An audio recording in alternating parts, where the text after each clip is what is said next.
You're watching the America 360. Let's take a look at the top headlines of this hour. U.S. President Donald Trump has said he is hoping for a great meeting with Chinese President Xi Jinping ahead of their scheduled talks in South Korea. He has highlighted discussions on trade, including issues affecting American farmers and past deals that may need revisiting. He has expressed confidence the meeting could produce positive outcomes in efforts to resolve the ongoing U.S.-China trade tensions.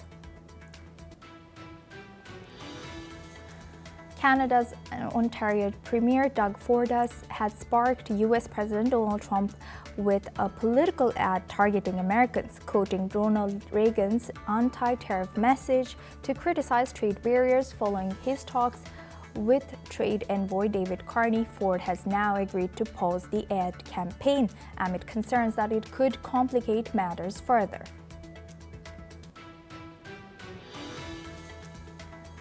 U.S. President Donald Trump will meet Qatar's Emir and Prime Minister during a refuel stop in Doha, Qatar, en route to Malaysia for a summit, according to a White House official. Secretary of State Marco Rubio will accompany Trump on his 5-day Asia tour, which includes Malaysia, Japan, and South Korea, marking his longest overseas trip this term. The United States imposes sanctions on Colombian President Gustavo Petro, accusing Bogota of failing to stop the flow of cocaine into America. Trump has branded Petro an illegal drug leader, a charge the Colombian president strongly denies.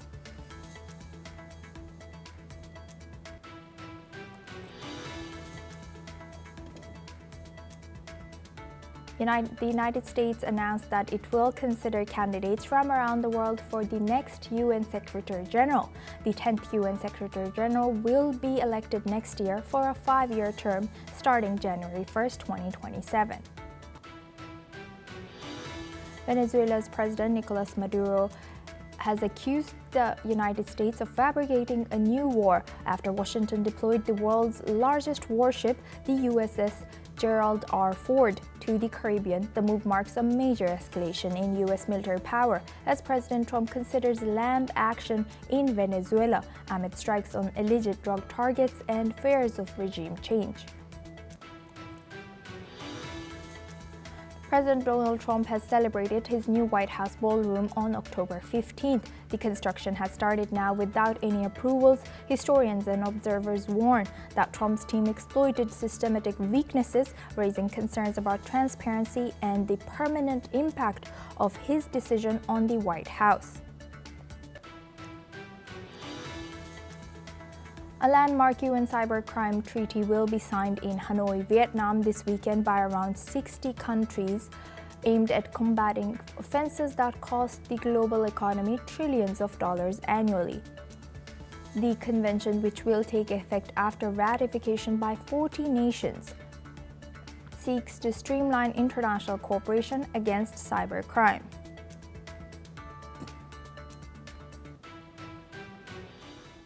Now we start with U.S.-Canada. While en route to Malaysia for the ASEAN summit, U.S. President Donald Trump has stated that he has no plans to meet Canadian Prime Minister Mark Carney. Let's listen in.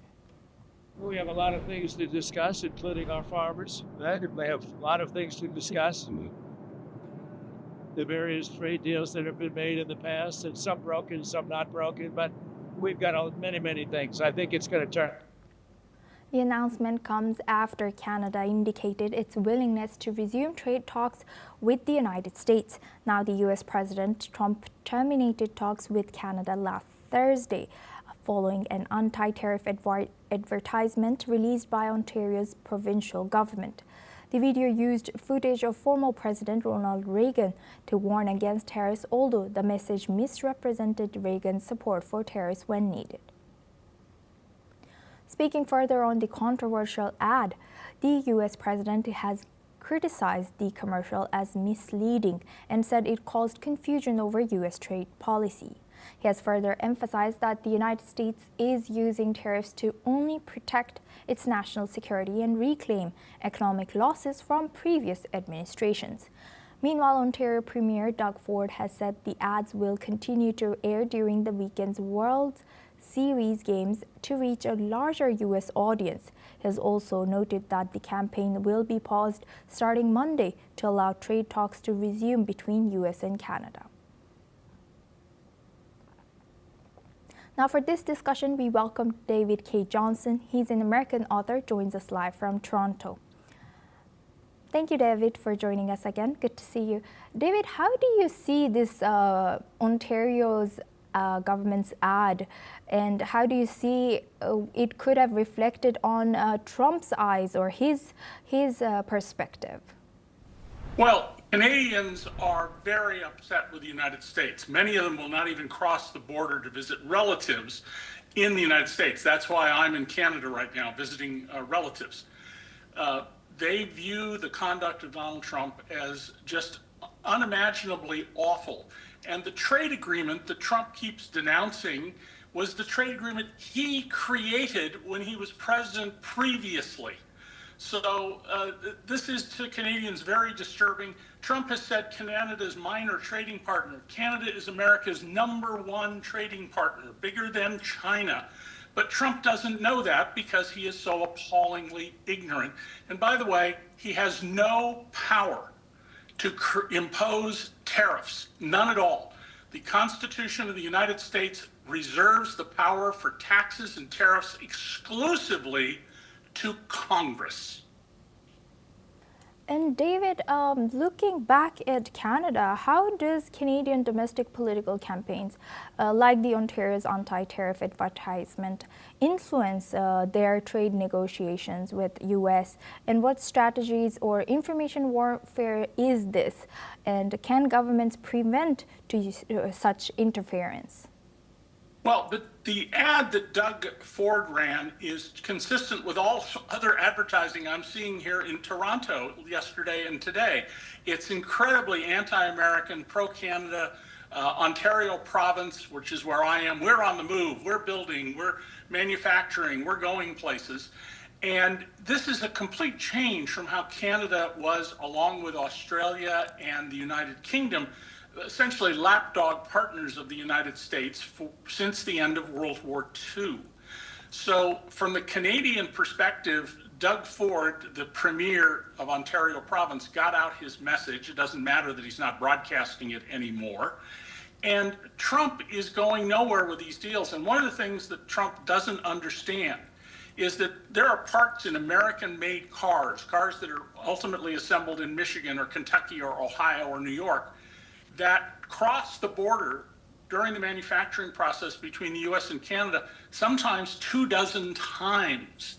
So what Trump is doing is completely messing up the logistics of auto manufacturing, and this is a huge benefit to, unintentionally, China. Wow.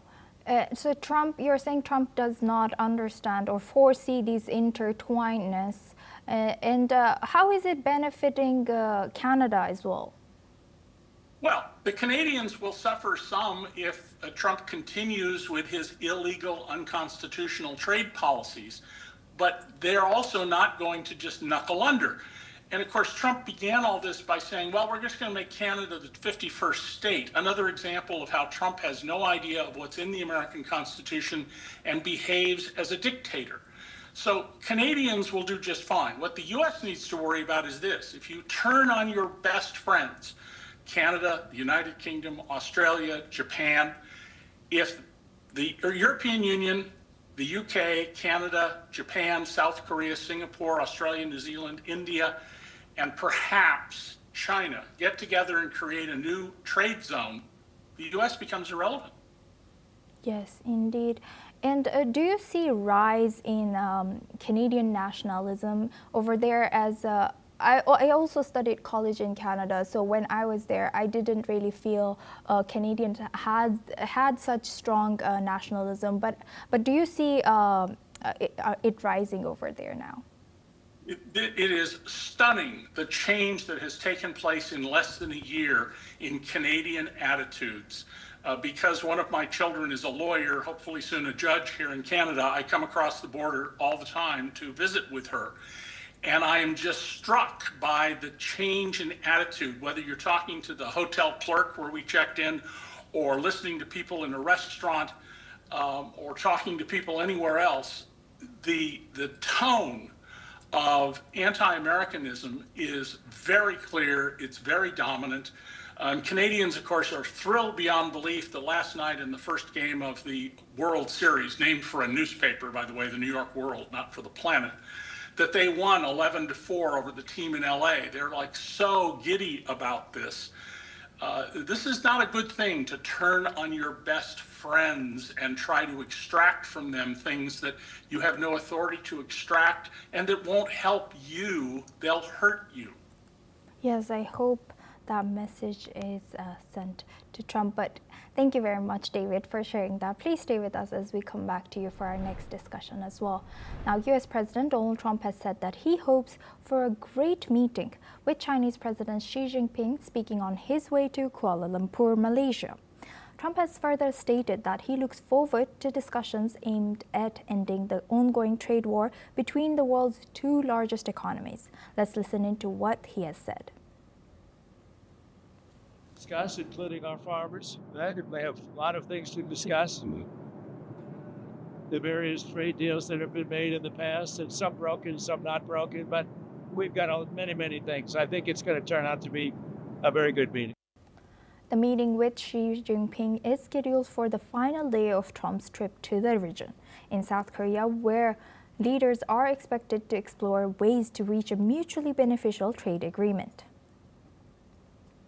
Now we go back to welcoming David K. Johnson. He's an American author, joins us live from Toronto. Thank you very much, David, for joining us again and staying with us throughout this. Now, what strategies can Trump or has Trump historically used in high-stakes diplomatic meetings with Asian countries, particularly with Xi, and what can we expect now? Well, Trump has operated the same way for his entire life, and I've been covering him as a journalist for almost 40 years. He operates from bullying people, from finding something he can use against them, say some secret someone has hidden from their business partners or their wife, and essentially blackmails him into the terms that he wants. The problem is that isn't going to work with someone like President Xi, who is highly educated, incredibly disciplined, and isn't subject to Donald's emotional and threatening attitudes. China at this point has an economy that by some measures is slightly larger than the American economy. Per person, it's a lot less because China has a bigger population. But China is on the move and it's growing, and in many ways doesn't need the US. And it has, at least for the next decade or so, this powerful card to play. And that's access to rare earths like neodymium, which are essential in the world we live in now with digital products, smart bombs, things like that. So Xi is actually in a much stronger position than Trump. And Donald, Donald just makes things up. He creates his own reality. He claims to be the world's greatest expert on 22 subjects, one of which I have a global reputation in, tax policy. And yet his statements all the time show he doesn't know anything. It's just con artistry, because he's a con man. So how this is going to go, I don't know, but you'll be smarter to put bets on Xi than Trump. And how could Trump frame the success or failure of this meeting, building on your answer, also especially domestically for its American MAGA supporters or American viewers, to strengthen his political narrative on economic leadership or MAGA's leadership? This is where Trump is beginning to have a problem. The poorly educated, as he calls his MAGA base, don't have critical thinking skills. A large portion of the American public is essentially illiterate. More than 1 in 5 Americans reads at the level of a 7 or 8-year-old, and more than half at the level of an 11-year-old. But the economy in America has started to go backwards. We started to lose jobs. Inflation is rising.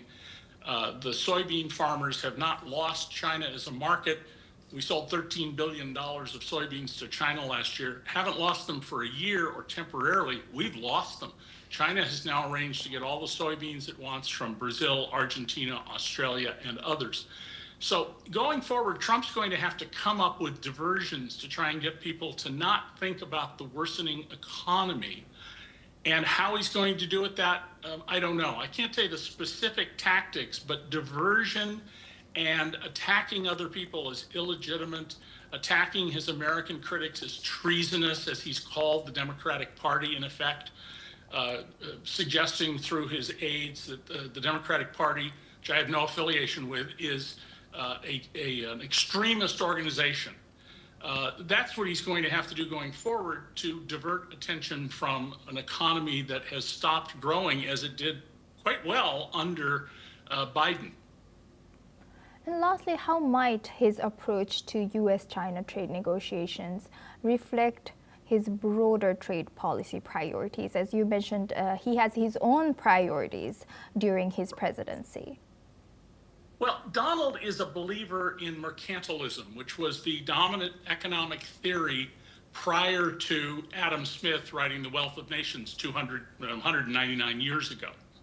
Donald believes that if India has a dollar or China has a dollar and the U.S. doesn't have it, the only way the U.S. can grow wealthier is by taking that dollar through some mechanism.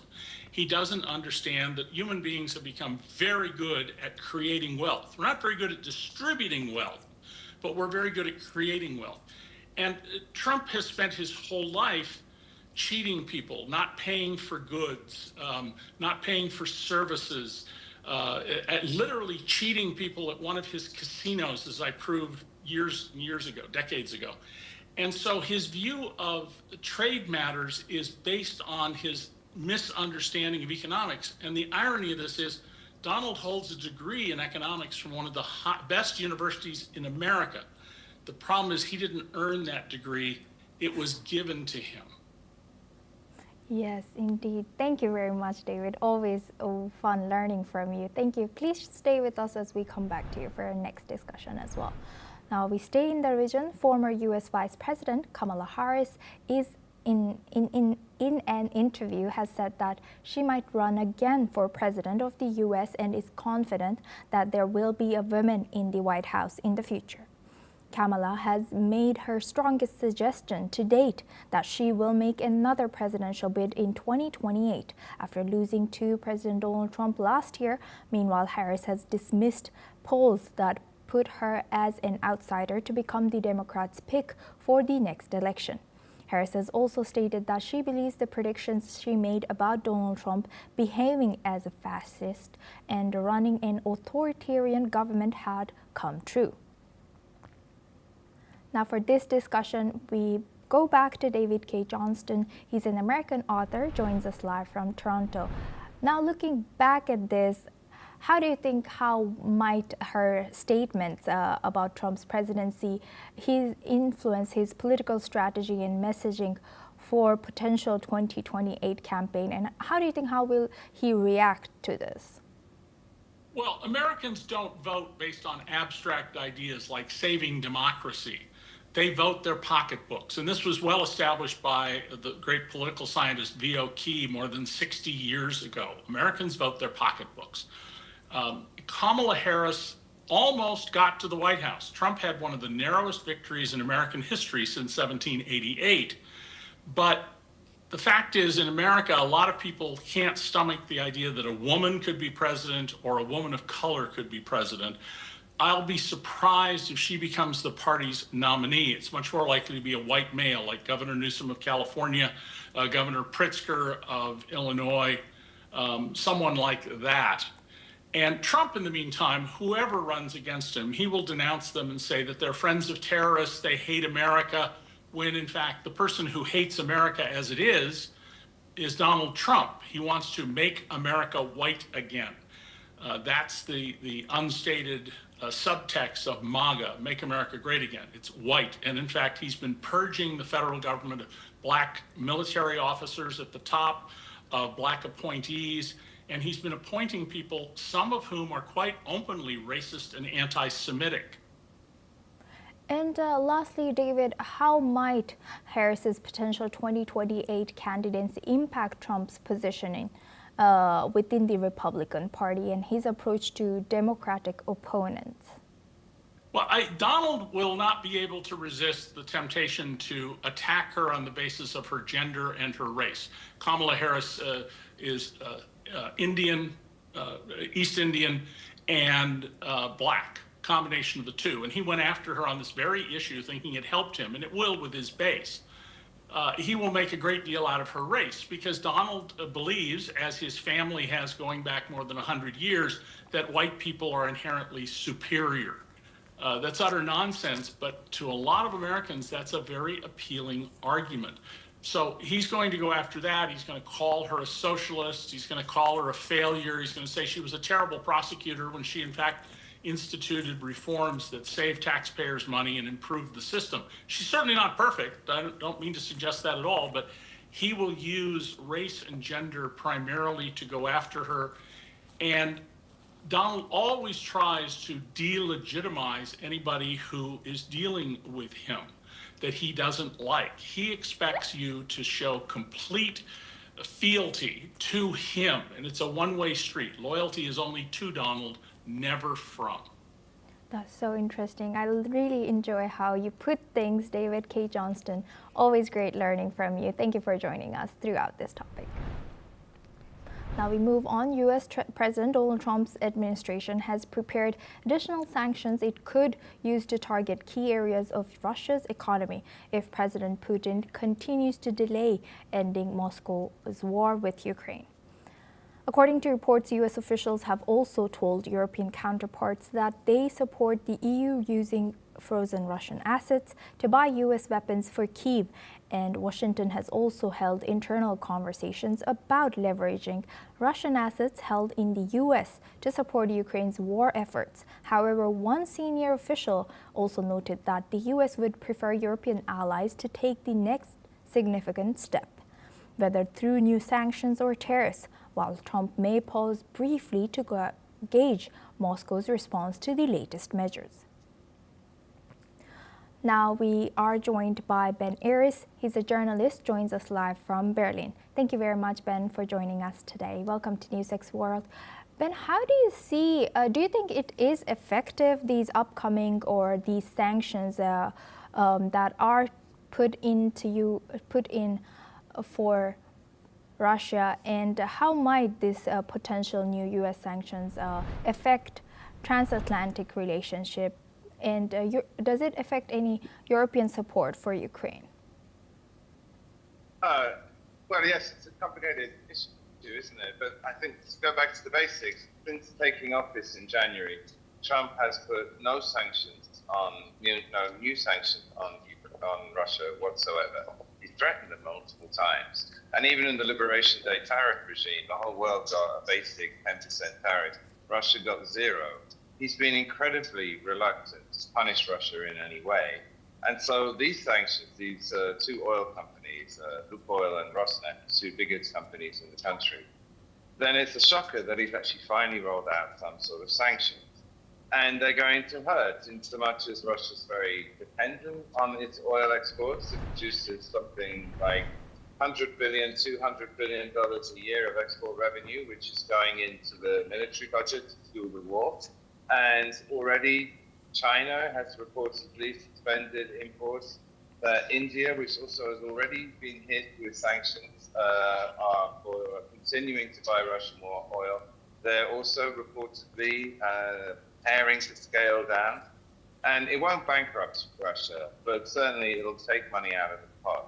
And that will make it more difficult because the Russia economy is now slowing very quickly, and the budget deficit has already tripled from the start of the year's estimates. And so money is suddenly tight. Putin's scrambling around. They're about to raise taxes for the first time in 25 years in order to pay for the war. As for the Europeans, they're welcoming it. And Zelensky has been calling consistently. I mean, he said pointedly, don't just sanction Rosneft and Lukoil, sanction all of the Russian companies, sanction all of the oil. And so the Europeans have been calling to increase the pressure, the idea being to force Putin to the negotiating table in order to stop this war, to call a ceasefire. And he hasn't done that because he hasn't felt any pressure. He's been fighting the war with impunity and well others fund it. But whether it'll be a game changer, whether it'll actually cause an end, Putin to start ceasefire talks, I doubt it, because the Russian economy still has plenty in reserve and it still can borrow a lot of money. But certainly it's a step in the right direction. And Ben, do you notice any fatigue in European allies supporting Ukraine or U.S. supporting Ukraine, as we see that U.S. is hesitating about supporting Ukraine or giving Ukraine Tomahawk missiles? Absolutely, there's a lot of fatigue. I mean, on the one hand, as I said, Trump has changed dramatically since the Biden administration. That Trump's basically withdrawn. And even the weapons that he's promised to supply Ukraine with, these are no longer given or gifted. They are supposed to be paid for by the European Union. And in addition to not imposing any sanctions, America has also completely cut off its financial support. And up until Trump took over, America was accounting for 40% of the finances. And this has become, I mean, this move with the sanctions is extremely timely because there's a crisis brewing. Europe suddenly has to come up with $100 billion a year to fund the war on its own without US help. And it simply does not have the money. I mean, France is in meltdown, the UK is close to meltdown, Germany's budget deficit is ballooning, it's gone into recession, and there's no money in Europe. So they've been talking about seizing these $300 billion of central bank funds that they've confiscated. Well, they're proposing to start confiscating. But then that law had been discussed in Europe again just a few days ago, and it wasn't put through. And without this access, without seizing the $300 billion of gross Russian money, Europe can't pay for the war. So Ukraine is actually staring defeat in the face. So this is the time for sanctions. This is the time for America to make a move to try and force people to negotiate with them. Because if they don't, the fatigue that's building, lack of money that there is that Ukraine could face a collapse if its funding and weapons are cut off. And it's still very much up in the air. I mean, at the end of the day, it's only sanctions two countries that extreme. And Putin's going to try and tough it out, and the Ukrainian Zelensky are going to continue to fight as long as they can. But we're heading towards, a cusp of culmination, and something has to change if Ukraine is going to stay in war. Yes, thank you very much, Ben Aris, for joining us today as a journalist from Berlin and sharing that insight. Now we move on to our next news.